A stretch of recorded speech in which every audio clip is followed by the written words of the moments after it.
Craig, it's been a while since we've actually sat down and talked about rugby. But there was a piece that I saw on Supersport that kind of piqued my interest, and I wanted to speak to you about it because I'm all for people sharing their views on the game, and a diversity of views makes this game beautiful. But I read Supersport rugby editor Johan Coetzee's piece around why he felt that the Rassie video clips, and for people that don't know, Rassie Erasmus not only started a Twitter account, but then posted video clips, and one of them was him giving insight into, was him in a team talk, giving insight into many different issues, one of them being entitlement, and he told a very personal story about that.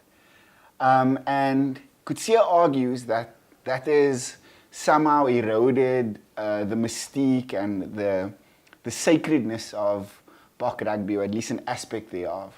And while I'm all for like a diversity of views, it just jarred with me because the arguments that he was making was like really like kind of outdated and typically like Supersport. And I wanted to get your views on it. I've got some strong views on it, and you've seen the story. I wanted to get your views on it. Yeah, I mean, just having had a quick look, I think starting from when the videos came out on Sunday, that morning, the news had kind of, or there'd been a report at least in a Sunday newspaper linking Rassie Erasmus to the England job.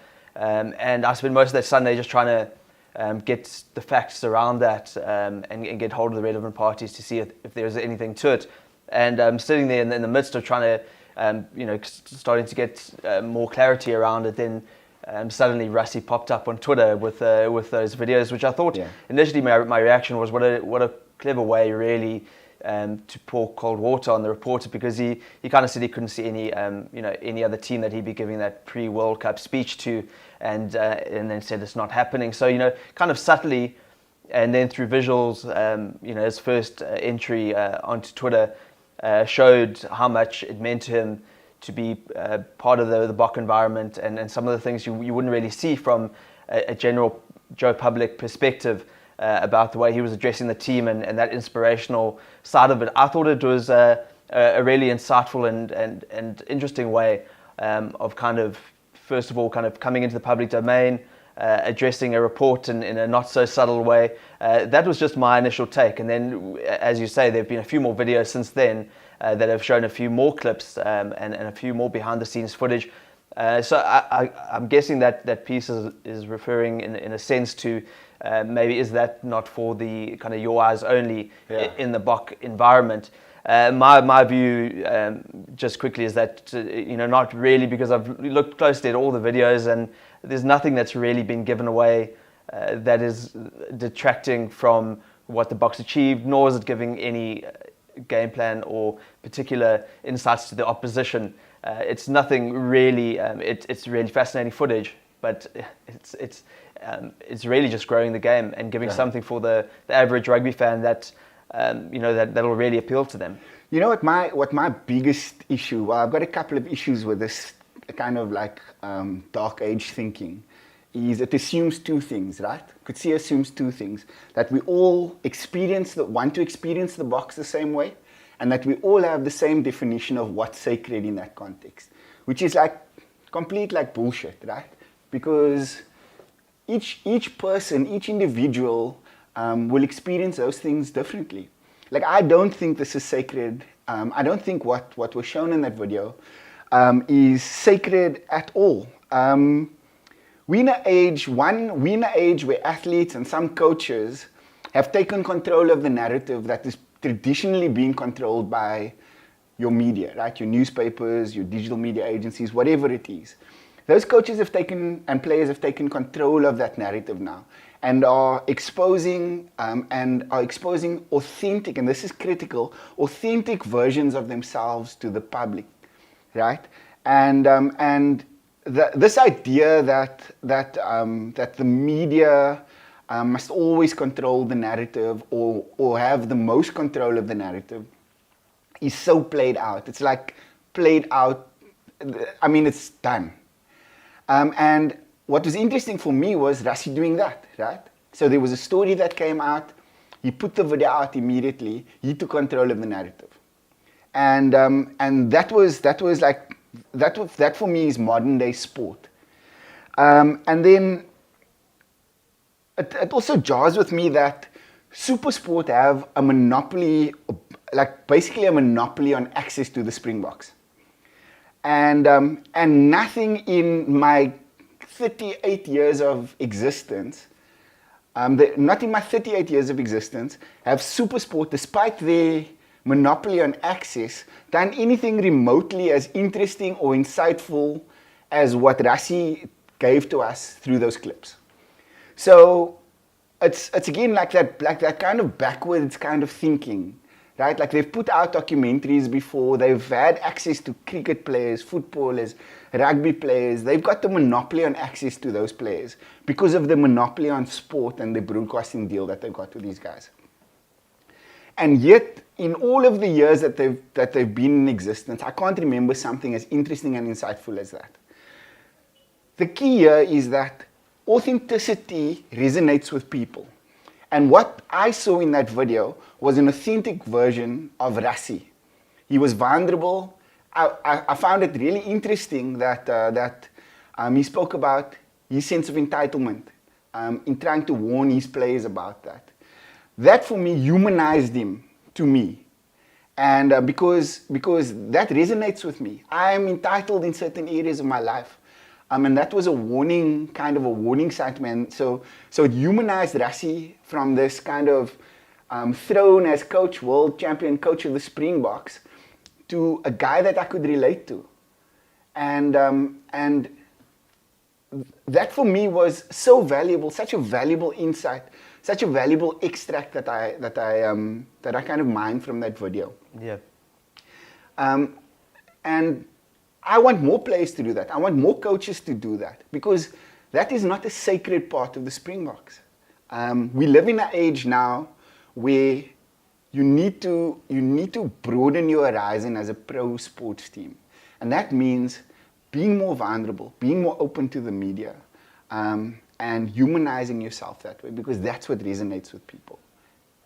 Yeah, I mean, I hear some of the points, and some I'm not so sure of. There are times I see some of the work Supersport has done in producing kind of sort of behind the scenes and sit down chats that I have found fascinating. They obviously do have a lot of access to the Springboks, and my understanding is that I do just wonder whether this may not be the lead up to a kind of featured sort of documentary on that World Cup journey, because Supersport followed them very closely and with a lot of background footage. I'm not quite sure if that's where it's going, almost like teaser videos that Rassie's been releasing. Only time will tell. But I would agree with you in the sense that I don't think it's anything particularly new either. The All Blacks have a inside the change room after most of their test matches where their videographer goes into the change room, shows the guys' shirts off, chats to a few of the players. So that brings you almost the same level of fly on the wall access. I was watching another video now with Man City's Pep Guardiola, and it's a documentary they produced, and you see him also with his passionate team talks. That stuff you wouldn't normally get to see. Yeah, and he brings it out. It's important you raise this now because this is not a new phenomenon. So for those that follow NFL, there's a series called Hard Knocks. Every year they feature a different NFL team. They're in training camp with them. They're in the team talks with them. And this series has been going on for like a decade or more. And so it's not a new phenomenon in pro sports, right? This fly on the wall idea that Amazon has picked up now with the Man City documentary that you mentioned, that is taken from Hard Knocks. They've been in change rooms. They've been in team talks. That is part of what sells American sport as an entertainment package rather than as a sporting spectacle. And so if I was Supersport, and if I was Johan Coetzee, I'd be lamenting the fact that as this broadcasting body that has a monopoly on access to the Springboks, why didn't we get that? And so they may have been inside the change room, they may have been, but they've missed the boat, right? If there is a documentary coming, they've missed the boat already. It's February 2020. The Boks won the World Cup in September last year. they've missed the boat. So this is not a new phenomenon for me. It's not a sacred space in a modern day context. And it eroded none of the mystique of the Springboks. Yeah, I think probably what the point from a South African context is that, like you say, for a lot of international sports teams, it's not a new phenomenon. But I think the reaction we've seen to Rassie's videos has just been a bit of an outcry from our public, because we haven't seen that much in any South African sport, and certainly not from the head coach or director of rugby of the Springboks. So it's like a novelty effect, and people have reacted. I saw initially most of the reaction was, is this even a fake account? I mean, obviously you can see it's Rassie in the videos, but people were saying, where, has someone just accessed this footage and has leaked it and created a bogus Rassie Rugby Twitter account? That was what people thought, because it's such a rare thing to see that sort of footage coming out. But Rassie is such a rare coach. Yeah. This is the guy that sat on top of the Free State Stadium with lights and different color paddle boards.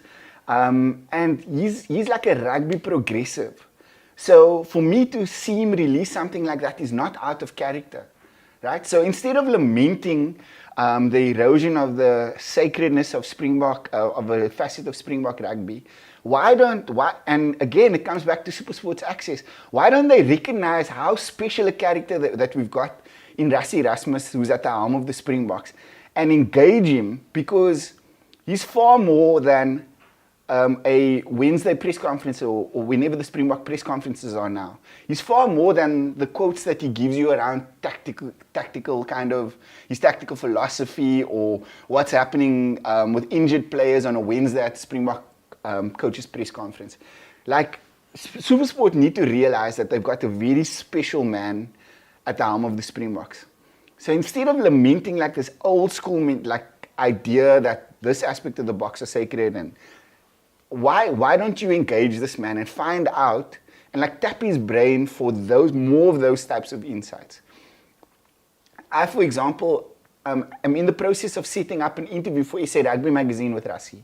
And in like the conversations that we had about this prior to the interview happening, I told him I'm not interested in his tactical philosophy. I'm not, because it's plain for everyone to see who has half a brain, right? I want to know about aspects like leadership, how important leadership is in an elite pro context like that. I want to know about his ability to identify which buttons to push with which player, and how he extracts the best out of those players. Things like that, right? Because I can't remember another coach like him who would be able to give you really great insight into those aspects of coaching at an elite level. Yeah. And so I want us to move on. And the scary thing for me, and I've said this before in videos that I've done by myself, is that Supersport educates our rugby public.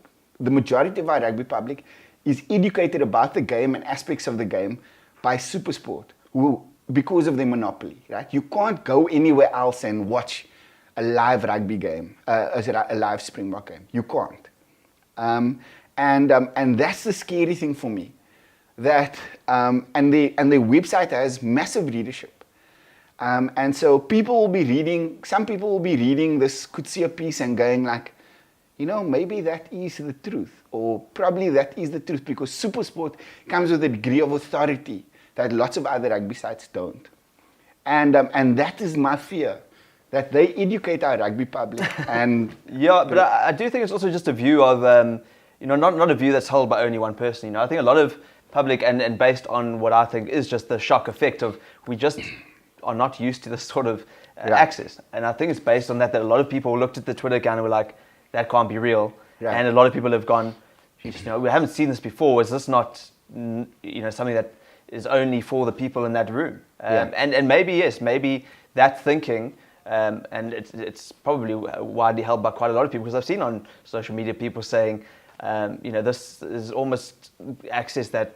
almost feels strange to be granted. And maybe that thinking does need to change. But it's probably also a fine line in terms of allowing that to be a somewhat sacred space. And I'm sure there is a lot that has been held back in terms of the insights, as you say, that are still unknown about how to get the best out of each and every player the tougher conversations. This is quite colourful, fluffy sort of stuff about driving the team, telling anecdotes, speaking to them about the kind of player and Springbok they need to be. We've seen most of the stuff. It's been said or written in different words or ways. So it's nothing really earth-shattering, but it's just the way it was presented was strange. And I mean, in closing, I agree with you. For me, a sacred thing would be Rassie Erasmus in a room with Cheslin Kolbe.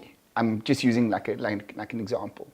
So Rassie Erasmus knows Cheslin Kolbe's background. He might have some insights into what's happening in his personal life that could be affecting him as a man and by extension a player. And him chatting to Cheslin Kolbe about how he resolves that and getting the best out of him on that basis. That for me is sacred. That's a conversation between a coach and a player, or a coach and maybe a small group of players who share certain common bonds and commonalities. And them having a heart-to-heart moment designed to extract the best out of them and to elevate the Springboks to the level that they envision. That is sacred for me. Not what you describe as kind of like fluff, which is exactly what I saw there. Yeah. And so I think that we need to be more progressive in our thinking and how we cover the game in this country. And we need more of those Rassie videos, or those types of videos that give us as rugby fans and lovers and media insight into the inner workings of the team at a level that we haven't seen before. And I think we're going to close on that. Let's do that.